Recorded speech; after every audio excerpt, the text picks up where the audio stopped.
All right, here's our last one. And we should be on 8. So here's 8, 9, and 10. This one is, somebody maybe is stealing office supplies. And this was, so I don't give you the exact things to look. Is this theft? All right. Let's look at these things. First of all, she's got an internet sales career. Um,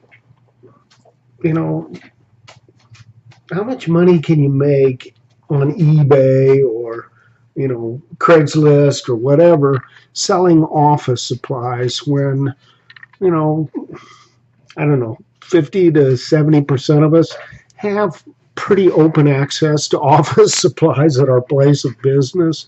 Um, is she taking 3 times more than anyone else? Well, there's an innocent construction. Maybe she's the person who carries mail between the floors of a big office. She may be the person that is charged with stocking the smaller office supplies at where she works. There are ways we can get to this. This one somewhat flows out of the internet gaming one. What's your expectation of privacy? Also, how closely do we watch people?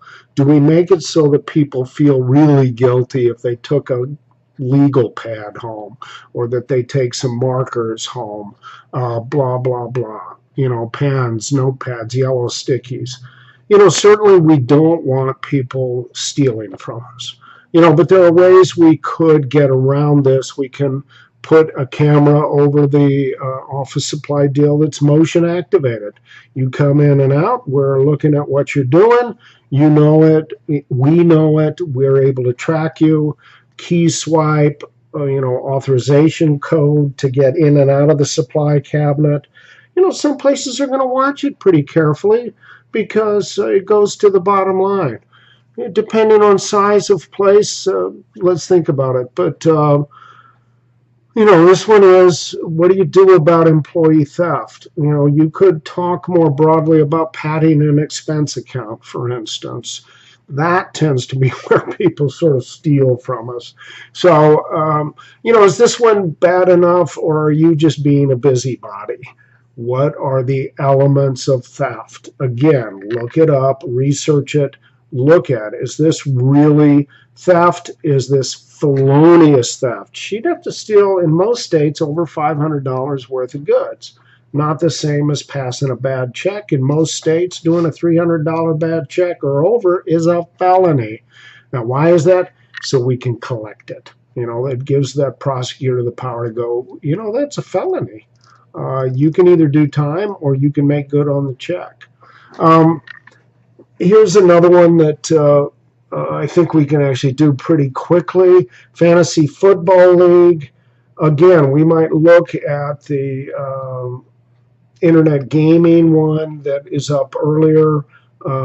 Is this discriminatory? I know fantasy football has begun to expand so that more and more women are real interested in it.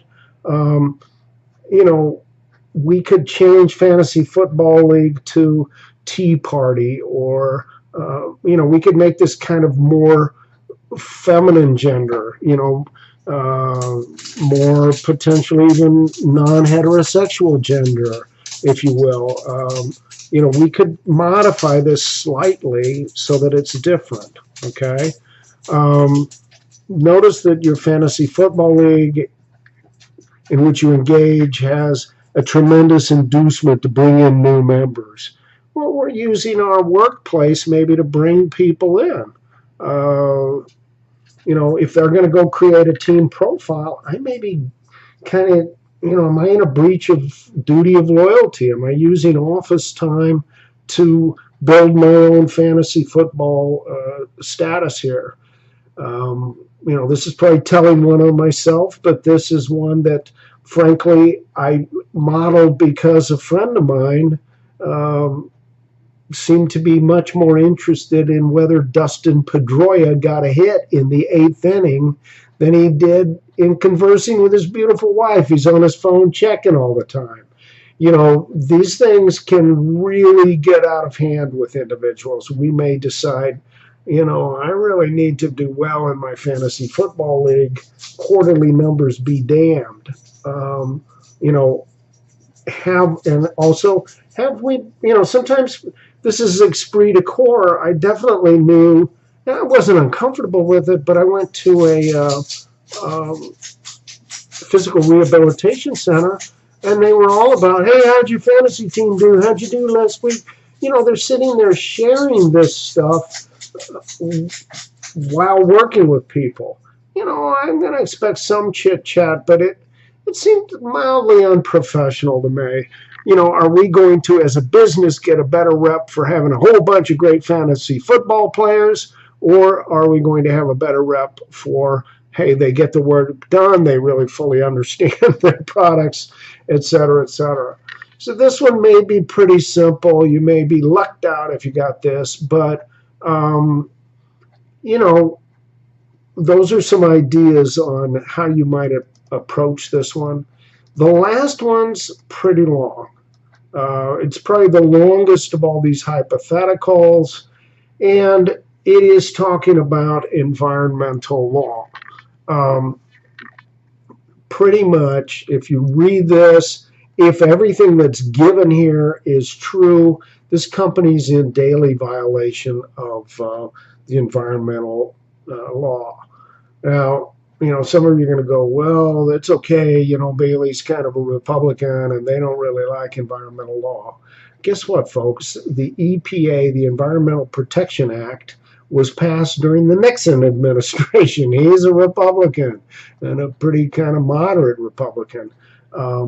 Most of us agree, and if you look at businesses, they've been active in compliance.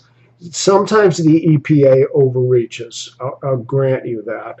But when I was a kid, the Cuyahoga River in Cleveland caught on fire about 5 times in the 60s. I think they had one fire in the 50s that was so bad. This is a river catching fire that the fire burned for 3 days and melted some of the girders on a steel bridge. Why did it do that? Because at the time, we were dumping anything we wanted to straight into the stream. So things like heavy metal compound. If you go to Cleveland, a whole bunch of chemical companies, whole bunch of steel companies, whole bunch of taconite refining, lots of stuff going. Lake Erie used to be, and I think it's come back, but up until about 1968 or so, it was the best smallmouth fishing lake in the world. Well, this stuff destroyed it. And, there's an episode of The Simpsons that you may or may not see, but they're always joking about the nuclear plant and the three-eyed fish and that kind of stuff. I think that gives nuclear energy a bad name, but ultimately, environmental matters matter. I don't care what business you're in. If you're ignoring the environment, you're pretty much, you're going to be in big trouble. EPA regulations, regulatory authorities generally, we need to, look at this administratively, if you will. If the EPA, Department of Labor, OSHA come onto the property and say, we want to see X, ordinarily we've got a duty to go, yep, sure, no problem, here it is. Best to work a deal with them. Oftentimes they will call in advance. They may say, we'd like to come in at this point in time. Is that correct? But they've got an absolute right to surprise inspections. And so you better be ready. And they've got a right to look at this stuff. You may or may not be able to get your lawyer there. Sometimes cooperating with them is the best course. This company would be in big trouble. Somebody, it appears, is shutting off the monitoring devices and manufacturing with them off. That's a no-no. You can't do that. That's illegal. That should be a felony.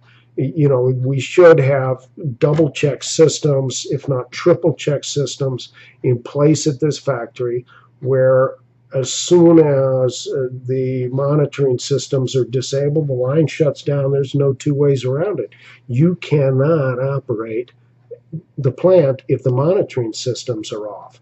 You have to have the monitoring systems on. One more thing that's going on in this is a whistleblower. Let's say you're the employee that finds this. I think we need to talk through the idea of what can happen to whistleblowers. Somewhere in the neighborhood of 15 to 40% of all whistleblowers get compensated through the fine system. If you're hunting for compensation by whistleblowing, yeah, I would say your odds drop tremendously. You want to look at, could I have done something about this internally in my company? Could I have gotten my company to modify this behavior? If they just won't listen to you and they keep this up, you may have no choice but to whistleblow. But I think you need to understand that on every job you apply to, it will say reason for termination, reason for leaving on the job application. Turned my company in and was fired, yeah, you can definitely have a good lawsuit for,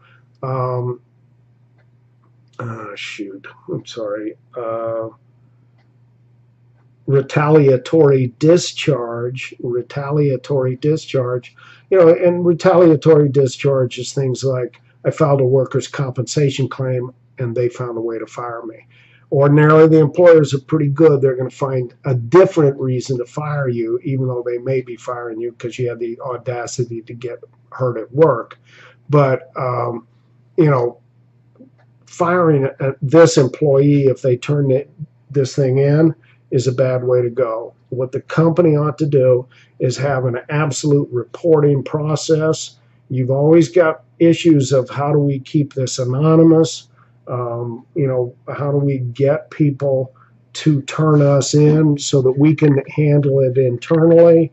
Would you rather this is on the front page of the New York Times or the Wall Street Journal or the London Times or the St. Louis Post-Dispatch or the Washington Post? No.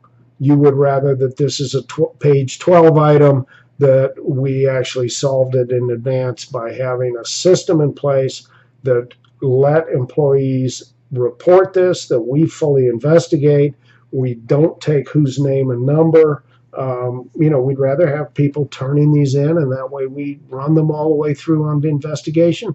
Even if we know walking in 90% of them are false, we're better off having a system that explores how do we resolve this. I